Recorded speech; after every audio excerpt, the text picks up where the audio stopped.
नमस्कार, मी आकाश जाधव.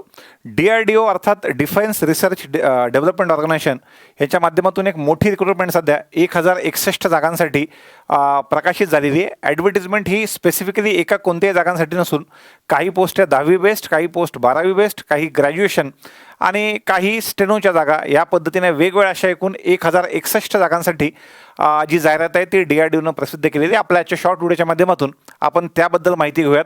ती माहिती घेत असताना सोबत मला फक्त काही छोट्याशा अनाउन्समेंट ज्या करायच्या होत्या त्यामध्ये जे विद्यार्थी सध्या ह्या DRDOची एक्झाम असेल, banking, insurance, staff selection, railway किंवा तत्सम जितक्या काही एक्झाम सध्या MPSCने किंवा महाराष्ट्र शासनाने ह्या TCS आणि IBPSकडे दिलेल्या आहेत, त्या सगळ्या एक्झामसाठीची बॅच अर्थात बँकिंग स्टार 4.0 आपली कंप्लीट ऑनलाईन बॅच 1 नोव्हेंबर 2022 पासून स्टार्ट होती, ज्यात आपण क्वांट, रिझनिंग, इंग्लिश, GA ह्या सगळ्या विषयांची जी ह्या इतक्या काही एक्झाम जे आहेत 40-50 एक्झाम वर्षभरात होतात ह्या सगळ्यांसाठी लागणारा सिलेबस त्या निमित्तानं कव्हर होतो. तर तो आपण ह्या बॅचमध्ये कव्हर करतो. साधारणतः 4 महिने बॅचचा कालावधी असेल आणि व्हॅलिडिटी जी तो आपण लेक्चर बघू शकतात ती 1 वर्षापर्यंत आहे. ही लाईव्ह फॉर्मॅटमधली बॅच आहे. ज्या विद्यार्थ्यांना असं वाटते की लाईव्हमध्ये नको, मला माझ्या स्पीडनं कव्हर करायचे आहेत, तशा विद्यार्थ्यांसाठी रेकॉर्डेड अर्थात व्हिडिओ ऑन डिमांडमध्ये आपली क्वांटची बॅच आहे बघा, गणिताची, जी मी अर्थात आकाश जाधव मी कंप्लीट केलेली आहे. रिझनिंग जी आहे ती अमोल पाटील सरांनी कंप्लीट केलेली आहे. इंग्लिशचा पार्ट जो आहे तो संदेश रोकडे सरांनी आणि ॲग्रिकल्चरची तयारी काही लोक सध्याला SOचा वेळ आहे तर ॲग्रिकल्चरचा जो पार्ट आहे तो सती जगताप सरांनी केलेला आहे. त्याशिवाय मराठीच्या बॅचेस आहेत.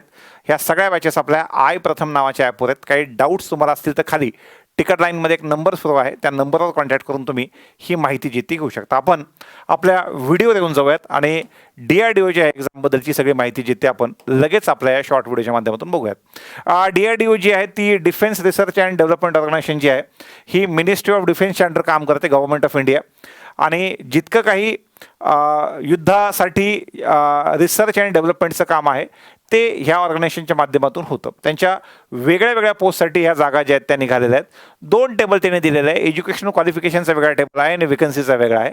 मी दोघांना एका ठिकाणी मॅच केलेलं आहे बघा, आणि सोबत टेक्स्ट ॲड केलेला आहे ज्यामध्ये कोणकोणत्या पोस्टसाठी किती किती वेकन्सीज आहे तो पार्ट आपण यामध्ये सांगितलेला आहे. याच्यामध्ये कोणत्याही पोस्टसाठी वर्क एक्सपिरियन्सची आवश्यकता नाही आहे. आणि सगळ्यात महत्त्वाचं म्हणजे काही पोस्टसाठी स्किल टेस्ट आहेत, तर ती स्किल टेस्ट आहेत तर ती स्किल टेस्ट ते घेणार आहेत, त्यासाठी कोणतंही सर्टिफिकेट ते एक्सपेक्ट करत नाही. समजा एखाद्या पोस्टसाठी टायपिंग लागतंय तर टायपिंगचं सर्टिफिकेट त्यांना नको, ते स्वतः तुमची टायपिंगची टेस्ट घेतील.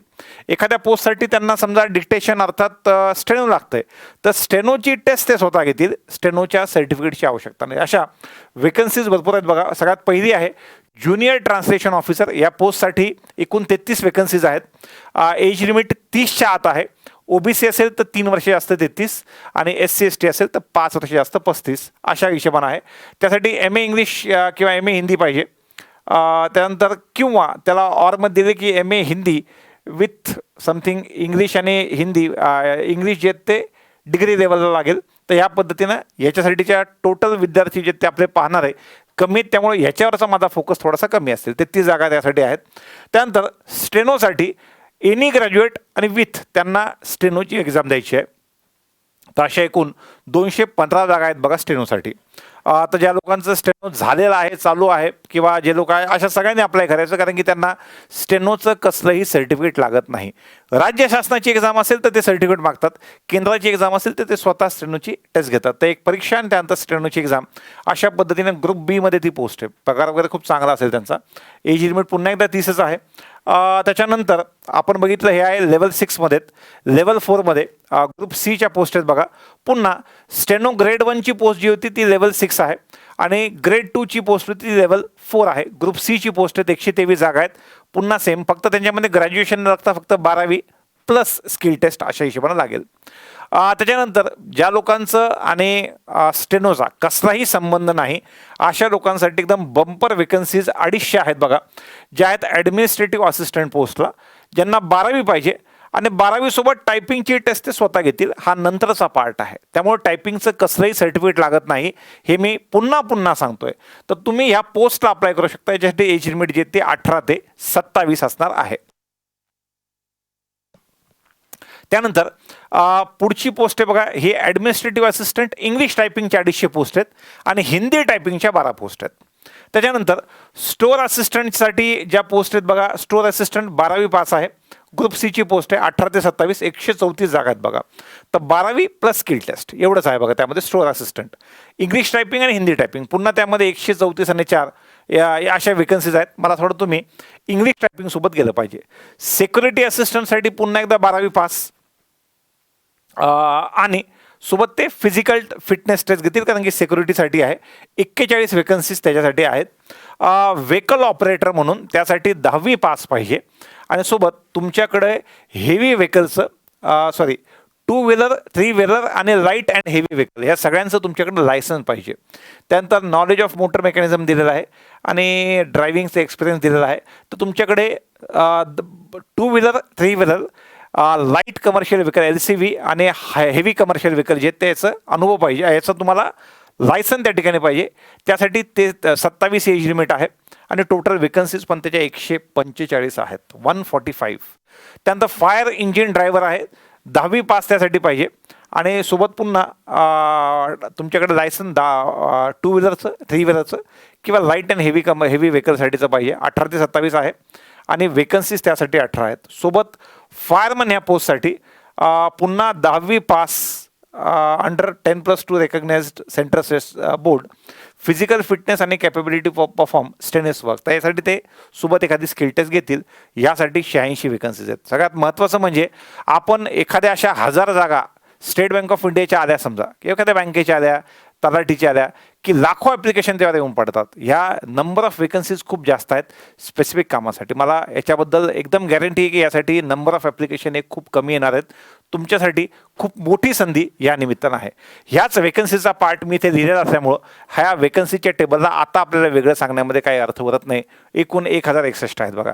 एज लिमिट जी आहे ती on a crucial date of eligibility जे त्याबद्दल त्याने दिलेलं आहे की सेक्शन 1.1 त्यासाठी पाहायचं आहे की कोणतं आहे. रेम्युनरेशन कोणकोणत्या आहेत, तुम्हाला कोणकोणत्या फॅसिलिटीज दिल्या जातील. सेंट्रल गव्हर्नमेंटचा जॉब असल्यामुळं त्याच्याबद्दल तुम्हाला कसलंही टेन्शन घेण्याची आवश्यकता नाही आहे. इलिजिबिलिटी मी आता सांगितलेला आहे, तो सुद्धा पार्ट वरच्या टेबलमध्ये दिलेला आहे. त्याच्यानंतर हा सगळा पार्ट जो आहे तो तुम्ही जास्त मोठं नाही, 4 ते 5 पानाचा आहे. ॲप्लिकेशनची प्रोसेस कसं करायचं, मोड ऑफ पेमेंट काय, 100 रुपये जी ती फीस असणार आहे. याच्यासाठी ॲप्लिकेशन तुम्ही ऑनलाईन करू शकता आणि पेमेंटसुद्धा तुम्हाला ऑनलाईन करायचं आहे. बाकी all women, SC ST physically challenge ex serviceman, जसं SSCच्या केसमध्ये सगळ्या मुलींना, SC ST कॅटेगरीच्या मुलांना फ्री ऑफ कॉस्ट ॲप्लिकेशन असतं, यांचं ॲप्लिकेशन फ्री ऑफ कॉस्ट आहे. बाकी जनरल OBC आणि EWSच्या मुलांना 100 रुपये फीस जे ते त्यासाठी असणार आहे. पुढे एव्ही रिलॅक्सेशनबद्दल सांगितलं. एक्झामचे सेंटर महाराष्ट्रामध्ये औरंगाबाद, मुंबई, नागपूर, पुणे आणि नाशिक असे 5 महाराष्ट्रातले सेंटर आहेत. मला असं वाटतं महाराष्ट्रात तुम्ही कोणत्याही कानाकोपऱ्यात राहत असाल तर हे 5ही सेंटर तुम्हाला ओव्हरनाईट ट्रॅव्हल करून लगेच परीक्षा देण्यासारखे आहेत. त्याच्यानंतर त्याच्यामध्ये त्यांनी ॲप्लिकेशन फॉर मल्टिपल पोस्ट, जर तुम्हाला एकापेक्षा जास्त पोस्टला अप्लाय करायचं असेल तर ते सुद्धा शक्य आहे. ते मी व्यवस्थित वाचून दाखवतो. Candidates applying for more than 1 post should submit their application complete in all respect separately. प्रत्येक ॲप्लिकेशन तुम्हाला वेगळं करायचं आहे. त्यामुळं एक काम करा, जर तुम्ही एकापेक्षा जास्त पोस्टला अप्लाय करतायत, एक्झामचं सेंटर एकच टाका, की या पोस्टला नाशिक टाकलं, त्या पोस्टला औरंगाबाद टाकलं, त्या पोस्टला मुंबई टाकलं, असं होऊ देऊ नका. सोबत candidates who apply for more than 1 post code should be aware that center for each exam may be different and exam may be on the same day किंवा सेम शिफ्ट. पण शक्यतो तुम्ही तुमच्या केसमध्ये एकच एक्झाम सेंटर सगळ्या पोस्टसाठी टाका आणि मल्टिपल पोस्टला अप्लाय करा, काहीही प्रॉब्लेम येणार नाही. फक्त आता त्यामध्ये कसं आहे, तुम्ही एकाच एक्झामच्या इंग्लिश टायपिंग आणि हिंदी टायपिंगला घेतलं तर ती एका वेळेला येऊ शकते. एकाच पोस्टसाठी ॲडमिनिस्ट्रेटिव्ह असिस्टंट इंग्लिश टायपिंग आणि हिंदी टायपिंग ती सोबत येऊ शकते. पण बाकी त्याच्यामध्ये एक, दुसऱ्यामध्ये एक, तिसऱ्यामध्ये एक ॲप्लिकेशनची फी कमी असल्यामुळं किंवा स्पेसिफिकली मुलींना फीच नसल्यामुळं तुम्हाला जास्तीत जास्त पोस्टला जे ते अप्लाय करता येईल, एकापेक्षा जास्त पोस्टला अप्लाय करता येईल. त्याच्यानंतर त्यांनी दिलं आहे बघा, ज्या पोस्टला फिजिकल फिटनेस आहे तर ते फिजिकलसाठी कसं आहे ते दिलेलं आहे. सगळ्या पोस्टला तुम्हाला फिजिकलची हे असणार नाही आहे. आता याच्यामध्ये एक्झाम कशी असेल तर एक्झाम पहिल्यांदा एक परीक्षा होईल, त्या परीक्षेवर फायनल सिलेक्शन होईल आणि सोबत स्किल टेस्ट जे ती क्वालिफाईंग नेचरची असेल. याच्यामध्ये वेगळ्या पोस्टसाठी कसं असेल त्यांनी दिले. CBTमध्ये 40 क्वेश्चन हिंदी, 40 क्वेश्चन इंग्लिश आणि 75 क्वेश्चन जे आहेत ते बघा, हे 40 क्वेश्चन हिंदी, 40 क्वेश्चन इंग्लिश हे पहिल्या पोस्टसाठी आहेत. ज्यासाठी 80 मार्काची परीक्षा होईल 1 तासाची. पहिला जो पोस्ट त्याच्यामध्ये PG पाहिजे बघा, त्यासाठी म्हणतोय मी. राहिलेल्या जवळपास सगळ्या पोस्टसाठी 75 प्रश्न क्वांट, रिझनिंग, GA आणि इंग्लिश. तर 60 मिनिट आणि 75 प्रश्न साधारणतः या 4 सेगमेंटमध्ये असणार आहेत. तर तुमच्या एक्झामसाठी हिंदी वगैरे नसेल, हिंदी वगैरे फक्त पहिल्या पोस्टसाठी आहे, खालच्या कोणत्याही पोस्टसाठी ते नाही आहे. सोबत काही एक पोस्टला स्किल टेस्ट पाहिजे, काहीला फिजिकल फिटनेस पाहिजे, काहींना बाकी काय असेल, हा फक्त क्वालिफाईंग नेचरची परीक्षा असेल अशा हिशोबानं तुमचं असणार आहे. डिस्क्रिप्टिव्ह जे आहेत ते पुन्हा दिले त्याने, ट्रान्सलेशन आणि एसे आहे ते 200 मार्काचं 2 तासाचं तुमचं असणार आहे. तर त्यामुळं हा खालचा पार्ट बऱ्यापैकी त्यांचा क्वालिफाईंग आहे. निगेटिव्ह मार्किंगवर मिनिमम क्वालिफाईंग आहे टियर 1मध्ये 40%. त्या मिनिमम क्वालिफाईंगला काही अर्थ नाही आहे. 1 to 2 मध्ये जाताना एका वेकन्सीसाठी 8 मुलांना साधारणतः 1:8 या पद्धतीने ते सिलेक्ट जे ते करणार आहेत दुसऱ्या फेजला जात असताना, पहिल्यापासून दुसऱ्याला. नंतर त्यांची स्किल टेस्ट घेऊन त्यापैकी विद्यार्थी ते निवडतील. एकापेक्षा समजा दोघांचे मार्क्स सारखे असतील तर त्यासाठी कुणाला वरती घ्यायचं त्याच्याबद्दलचा सुद्धा क्रायटेरिया त्यांनी त्यामध्ये मेन्शन केलेला आहे. त्याच्यानंतर बाकी टिपिकली इतर एक्झाम जशा होतात त्याच पद्धतीने यांची एक्झाम आणि एक्झामची पद्धत जे ते असणार आहे. एक चांगली संधी, आता जितक्या काही ॲडव्हर्टिजमेंट सध्या आलेल्या आहेत त्याच्यामध्ये SSCची कॉन्स्टेबलची एक्झाम आहे बघा, तुमची SBI क्लर्कलची एक्झाम आहे, SBI POची एक्झाम आहे, IBच्या असिस्टंटची ॲड आलेली आहे आणि ही DRDO. माझा हा अंदाज आहे की DRDOच्या ह्या ॲडसाठी एका पोस्टसाठी सगळ्यात कमी ॲप्लिकेशन विद्यार्थ्यांचे येण्याचे चान्सेस आहेत. कारण की विद्यार्थ्यांना ज्या वेळेला असं वाटलं की काहीतरी खूप मोठं आहे, हे सगळ्यात सोपं आहे. खूप विद्यार्थी स्किल टेस्ट आहे म्हणून पण सोडून द्या. स्किल टेस्ट काय, तर टायपिंग टेस्ट आहे. तर ज्या वेळेला आपली पहिली एक्झाम पास होईल त्याच्यानंतर आपल्याकडे सफिशियंट टाईम असतो आपल्याला टायपिंगची प्रॅक्टिस करायला. तीही आपण घर बसल्या टायपिंग मास्टरचं एखादं सॉफ्टवेअर घेतलं की त्याच्या माध्यमातून होतं. त्यासाठी कसलाही कोचिंग लावण्याची आवश्यकता नाही. ज्या विद्यार्थ्यांचं स्टेनो झालेलं आहे, स्टेनोसाठी नंबर ऑफ वेकन्सीज इतक्या जास्त मागच्या 4-5 वर्षात मी कोणत्याही ॲडला, एक्सेप्ट हायकोर्टाची ॲड असेल तर कोणत्याही ॲडला एवढ्या वेकन्सीज 200-200 वेकन्सीज मी पाहिलेल्या नाहीत. तर ज्यांचं स्टेनो झालेलं आहे त्यांच्यासाठी पण चांगलं आहे, ज्यांचं टायपिंग झालेलं नाही आहे त्यांना पण चांगलं आहे, ज्यांचं टायपिंग झालेलं आहे त्यांनाही चांगलं आहे. तर मला असं वाटतं की ह्या वेकन्सीजवर लोकांचा डोळा हा कमी असेल. बरं, त्यातल्या त्यात मुलींना एकापेक्षा जास्त पोस्टला अप्लाय करत असताना कसलेही पैसे लागत नाहीत, फ्री ऑफ कॉस्ट आहे. तर त्यामुळे जास्तीत जास्त पोस्टला अप्लाय करा. याचं जे PDF आहे हे PDF मी आपलं टेलिग्राम चॅनलवर पण टाकलेला आहे इनफॅक्ट, आणि आपल्या याच्या डिस्क्रिप्शनच्या लिंकमध्ये सुद्धा तुम्हाला अवेलेबल करून देतो. तर तुम्ही जर त्याला इलिजिबल असाल तर तुम्ही अप्लाय करा. जर तुम्ही इलिजिबल नसेल तर जे विद्यार्थी या पोस्टसाठी इलिजिबल आहेत त्यांच्यापर्यंत ही माहिती पोहोचवण्याचं काम हे तुम्हाला करायचं आहे.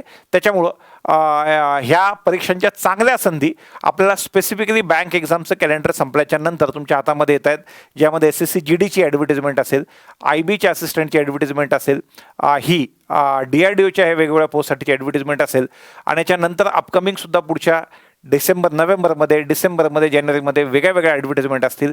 ह्या सगळ्यांना अर्ज करा, कारण की इकडे सिलेक्शनचे चान्सेस ह्या मोठमोठ्या ॲडव्हर्टिजमेंटमध्ये येण्यापेक्षा जास्त आहेत. तर जास्तीत जास्त विद्यार्थ्यांनी अप्लाय करा. तुम्ही इलिजिबल नसाल तर जे इलिजिबल आहेत त्यांच्यापर्यंत ही ॲडव्हर्टिजमेंट पोहोचवा. खूप खूप धन्यवाद.